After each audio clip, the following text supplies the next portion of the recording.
at this point, a lot of people have the lawyer example is one that comes up a Yeah, lot. I keep bringing it up as I like bet your cliche. audience is great at attracting lawyers now, just from that copy paste. Like all Sure. the lawyers are in trouble.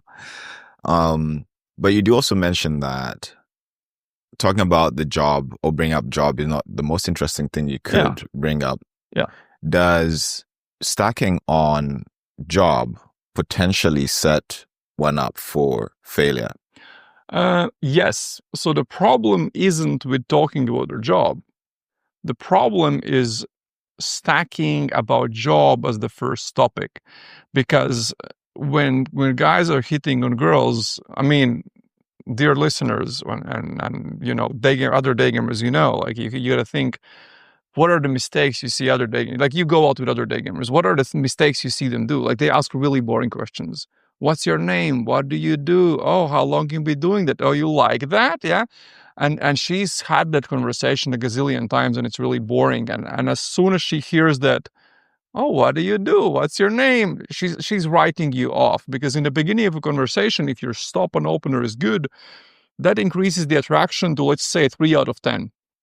And a 3 out of 10 gives you maybe 30 seconds, maybe 1 minute. She'll give you a little bit of time to see, hey, is this worth continuing? And during those 30 seconds to 1 minute, you have to increase the attraction even more, and then she's much more likely to stay. But if you don't increase it even more, she will leave. God forbid the attraction drops. She's going to be out instantly. So as soon as she hears a boring question, she's going to be out, because the attraction drops even lower than it is, 3, 4, whatever, 2.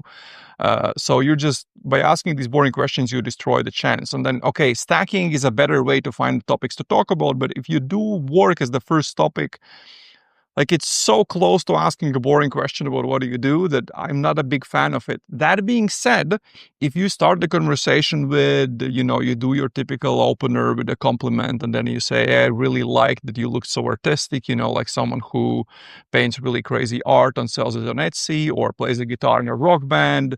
And let's say she says, oh, no, not at all. And then you go, this doesn't mean you have to go to a different stack and completely change the topic. You can just you can go to the other extreme, from artistic to serious. So you stacked with, she looks artistic, she says no. You can say, oh, don't tell me you're one of those super serious lawyers or accountants. So it is about job, but you didn't start with it. And if you end up on a topic of her work this way, that's absolutely fine.